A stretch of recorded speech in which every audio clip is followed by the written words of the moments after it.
Muy buenas tardes, profesor. Mi nombre es Angélica Munguía, a sus órdenes. Y a continuación daré una breve explicación acerca del tema que nos tocó desarrollar durante estas semanas de actividad de la clase de seminario de tesis que usted amablemente nos impartió y que, bien es cierto, el proyecto final consta de dar un resumen general acerca del tema, que en este caso me tocó a mí ver las partes de la sustentabilidad empresarial, un modelo conceptual ante el cambio climático. Si bien el tema no es un tema nuevo como tal, sí es un tema que me llamó mucho la atención, profesor, porque las consecuencias que estamos dejando a las nuevas generaciones pues son inminentemente devastadoras, por no decir, pues ya existe actualmente el peligro latente de que el planeta pues desaparezca. Es impresionante con todo lo que pues estuve investigando acerca del mismo y pues qué hemos hecho nosotros como sociedad, qué hemos hecho como gobierno, qué han hecho las empresas privadas o la iniciativa privada al respecto, de manera conjunta, ¿no? Yo creo que es hora de que nos pongamos las pilas para poder voltear a ver todo el daño que ahorita estamos viviendo en la actualidad y que dejaremos a futuras generaciones. Yo creo que es importante que todos tomemos conciencia del peligro inminente que esto representa. Entonces, por eso hemos visto, pues de alguna manera, hemos crecido con esas noticias en cuestión de, ya sea por experiencia personal tal vez, de alguna observación de alguna de otra persona, a través de los medios de comunicación sobre todo, ¿sí? De que el clima actual definitivamente pues no es el clima que había hace 20 años, 30 años, no es lo mismo, el calor y la temperatura del planeta se han incrementado, ¿no? Definitivamente, yo creo que todos lo hemos vivido, todos lo hemos sentido. ¿Qué ha sucedido para que esto ocurra? ¿Qué consecuencias, sobre todo, nos traerá de esto si sigue produciéndose, desde luego, toda esta modificación al clima? ¿A qué se debe sobre todo el drástico aumento de la temperatura global? No nada más en la Ciudad de México, sino en el planeta, ¿no? Eh, a finales del siglo XVII, siento yo que inicia todo esto del cambio climático, desde luego, pues con el origen de la revolución industrial.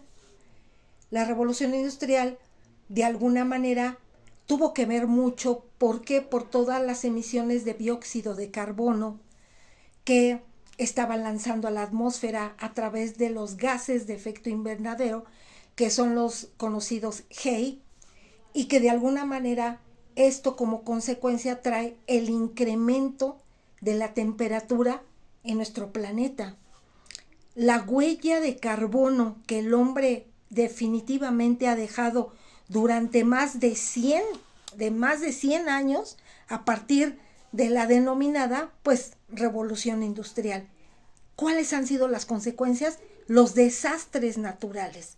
Estos desastres naturales se han incrementado con este clima y de alguna manera se han triplicado en los últimos 30 años. Estamos siendo testigos, por así decirlo, del nivel de destrucción y devastación, ¿sí? Totalmente nuevo. Más de 20 millones de personas, o sea, yo creo que se dice fácil, pero el ponernos a analizar la cantidad enorme y exponencial de personas que cada año se ven obligadas a abandonar sus hogares por consecuencias de un cambio climático, es impresionante, profesor. Estamos hablando de sequías. Esas sequías pues impactan desde luego a los alimentos, no vamos a tener que comer. Los incendios, De igual forma, los incendios en bosques, donde pierden la vida los mamíferos, tanto terrestres, ¿no?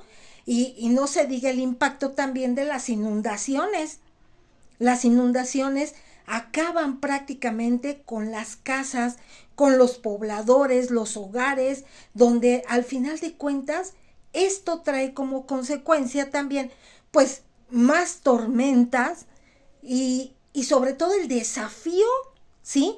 Que al cual nos enfrentamos como humanidad. Es impactante todo esto. No me dejará mentir, el Ártico, la parte más fría del planeta.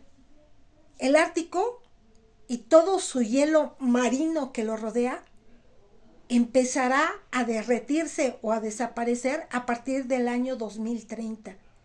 Estamos prácticamente a un paso de llegar al 2030.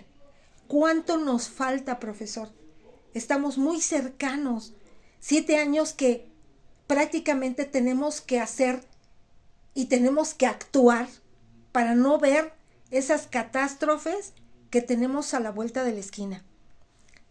La región esta más fría del mundo, al final de cuentas, podría perder ese hielo marino. O sea, y la fauna que vive en ese tipo de región, como los osos polares, las focas, los leones marinos, destinados a morir. O sea, prácticamente estamos hablando de desaparecer la vida en todo el planeta. ¿Qué han hecho las autoridades? ¿Qué han hecho la Organización de las Naciones Unidas, que es la máxima institución a nivel mundial, para poder reunir a todos los países desarrollados y ver las alternativas y las estrategias que se pueden implementar para poder lograr la disminución de los haze, pues a nivel mundial? ¿Qué acciones están tomando? Una de ellas, dentro de los convenios más importantes que se firmaron, fue el Protocolo de Kioto y el Acuerdo de París. Estos acuerdos internacionales de alguna manera se comprometen a que los países industrializados limiten y reduzcan las emisiones de gases de efecto invernadero, que al final de cuentas es de lo que hemos estado hablando, que son los haze, y que se unan sobre todo a la causa común para poder emprender esfuerzos y combatir el cambio climático y desde luego adaptarse a sus efectos. Otro aspecto muy importante es que solo estos acuerdos vinculan a países, como lo mencionaba, países desarrollados e industrializados, ya que son hoy en día los principales responsables de los altos niveles de haze en toda la atmósfera, ¿sí? A través de estos acuerdos se facilita el desarrollo y el despliegue de nuevas tecnologías que puedan ayudar a aumentar la resistencia, sobre todo a los impactos del cambio climático. Mediante estos también acuerdos, en el 2015, México, y específicamente pues nuestro país, se comprometió a reducir un 22% en emisiones de haze y un 51% en las emisiones de carbono negro. Pero al final de cuentas, sobre todo esos, ¿qué riesgos se enfrentará nuestro país? Principalmente sería en el sector de la agricultura. La disminución de esa productividad del maíz, por ejemplo, que es el principal abastecedor de la comida en nuestro país, ¿sí? Hablemos de las tortillas, hablamos de los tamales, perdón, o sea, todo lo que aporta el maíz, ¿sí? De alguna u otra forma, pues esta va a ser la pérdida, sobre todo en la fertilidad, donde se siembran, donde están los sembradíos de estas grandes extensiones de maíz, ¿no? Y en la parte de los suelos, pues la pérdida de fertilidad de los mismos, ¿no? La mayoría de cultivos resultarían, pues, de alguna manera los menos adecuados para la producción en México en el año 2030. En el sector hídrico, el agua. La mayor parte del país se volverá más seca. ¿Quién no necesitamos el agua? El agua es vital para la vida, ¿sí? Y de alguna manera con el consecuente pues aumento de esta demanda, desde luego, del agua, imagínense en la fase norte que ya lo estamos viviendo. Ahí está el caso de Monterrey, se quedó sin agua. Ya hay empresas que se dedican, como en nuestro caso Electropura, que son las que llevan los garrafones, ya van a desaparecer. No hay agua. ¿De dónde van a subsistir esas empresas? ¿Y dónde van a abastecer el gobierno de Nuevo León hacia las personas o a sus ciudadanos? Pues el principal líquido o el vital líquido que es el agua. Si no lo hay, no llega el agua.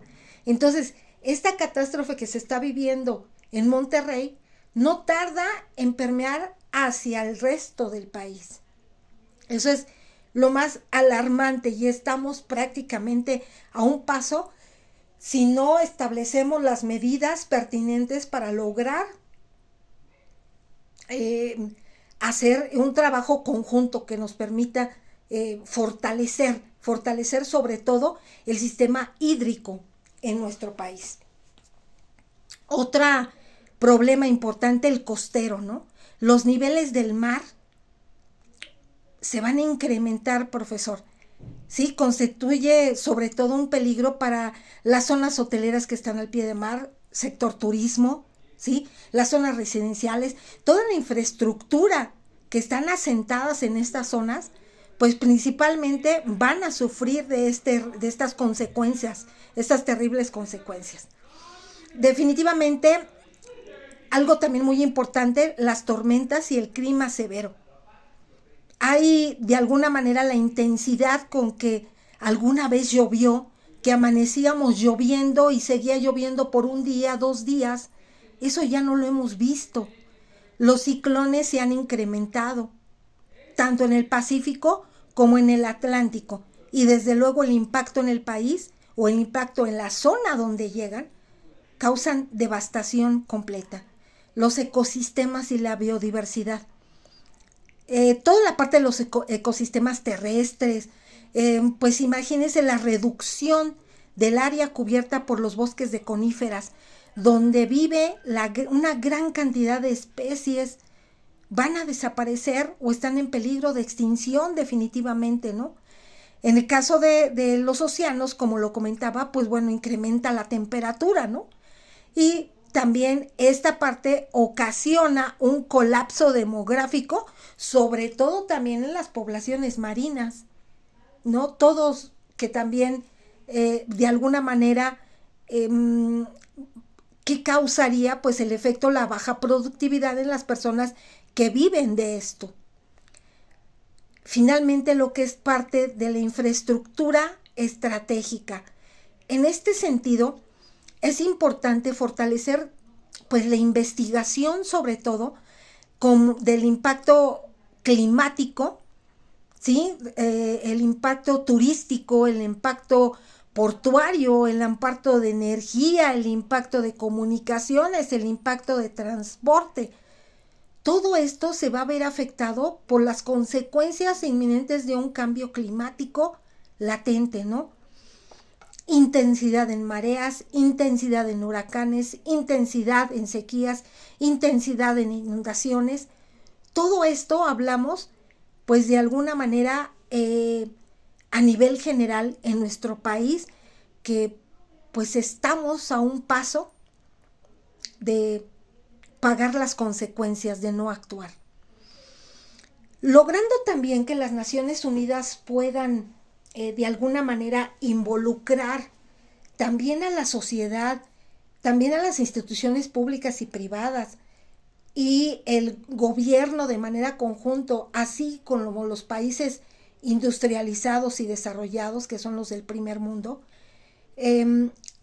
se unen y de alguna manera se lanza la Agenda 2030. Esta Agenda 2030 se llama para el desarrollo sustentable. se hizo bajo una frase: transformando nuestro mundo, la Agenda 2030 para un desarrollo sostenible. Transformando nuestro mundo. Esto sí es muy impactante porque prácticamente es el resultado de todo un proceso y de unas consultas más amplias y participativas en la historia de las Naciones Unidas, representando un consenso pues emergente y multilateral, sobre todo, entre el gobierno, entre los actores diversos, como la sociedad civil, que ahora ya tenemos que involucrarnos, y finalmente el sector privado y la academia. Yo creo que todo esto consiste pues en un plan de acción que nos lleva a 17 objetivos para todas las personas, el planeta, la prosperidad, la paz y el trabajo, sobre todo en su conjunto. Eso es lo que busca la Agenda 2030. El impulsar sociedades, sobre todo, pacíficas, justas, inclusivas, exigiendo la participación de todos los países interesados y demás individuos, desde luego. Se propone acabar con la pobreza de aquí al año 2030. Es difícil porque lo estamos viviendo y cada día se incrementa más en vez de haber una reducción. No me dejará mentir, profesor, cada día existen más pobres en este país y no se diga a nivel mundial. Ahí están los casos de África, de Zimbabue, donde la desnutrición y la hambruna han ocasionado la muerte de personas y de bebés, ¿sí? De niños. Promover una prosperidad económica compartida es el desarrollo social y la protección ambiental para todos los países. Esos objetivos de la Agenda 2030 finalmente, pues se enfocan específicamente, como lo mencionaba, uno de ellos es fin de la pobreza, hambre cero, la salud y bienestar, viene siendo la educación, lo que es la parte de la igualdad de género, algo muy importante también, el agua limpia y saneamiento, la energía sostenible a través de energías eólicas, sí, todo está solares también, el trabajo decente, el crecimiento económico del país, la industria, la innovación, la infraestructura, la reducción de todas las desigualdades que existen en nuestro país y a nivel mundial también, ciudades sustentables, la producción y consumo sobre todo responsable, la acción por el clima, ¿sí? La vida submarina, la vida de todos los ecosistemas terrestres, la paz, la justicia, ¿sí? Las instituciones más sólidas, las alianzas sobre todo entre todos los niveles de gobierno para poder llegar a cumplir sobre todo los objetivos. ¿Qué es esto? El cambio climático es un reto global, no representa fronteras y no respeta las mismas. Es un problema que requiere, ¿sí?, que la comunidad internacional, sobre todo, trabaje de forma coordinada y precisa. Con esto podríamos de alguna manera lograr que muchas empresas también puedan implementar, sobre todo, proyectos que puedan hacer la gestión empresarial y que puedan, desde luego, combatir el cambio climático, que al final de cuentas yo creo que eso muchas empresas ya lo están haciendo, cosa que antes, pues en el pasado no existía eso, ¿no? Todas las descargas se hacían en los océanos de residuos, los contaminaban, etcétera. Yo creo que hemos sido partícipes también de forma directa nosotros como sociedad al no separar la basura orgánica e inorgánica, al no separar los residuos también, en este caso el aceite, los teléfonos celulares, donde podemos pues tirar lo que es prácticamente, a mí me tocó de forma personal ir a 2 tiraderos del Estado de México, profesor. Es impresionante, impresionante, porque son kilómetros y kilómetros de personas trabajando para poder hacer esa división de residuos. Y es gente en la extrema pobreza y ante un peligro latente de contaminarse. A mí me sorprendió mucho, profesor, y yo creo que es impactante ver que como gobierno y como sociedad esas personas estén sufriendo lo que nosotros no podemos organizar desde la casa. En base a esto, profesor, la gestión empresarial, siento que también ha implementado medidas en sí, como se ha vuelto también una preocupación generalizada, y de alguna manera el objetivo será lograr reducir el impacto ambiental, ¿no? Y cumplir también con ese compromiso social, respetando principalmente al medio ambiente y potenciar la sostenibilidad en sus procesos productivos. Pero pues, ¿cómo le hacemos si no hay capacitación, no hay dinero, o implica el proceso de poner paneles solares, energías eólicas, que cómo le van a impactar, ¿no?, de manera económica a esta empresa?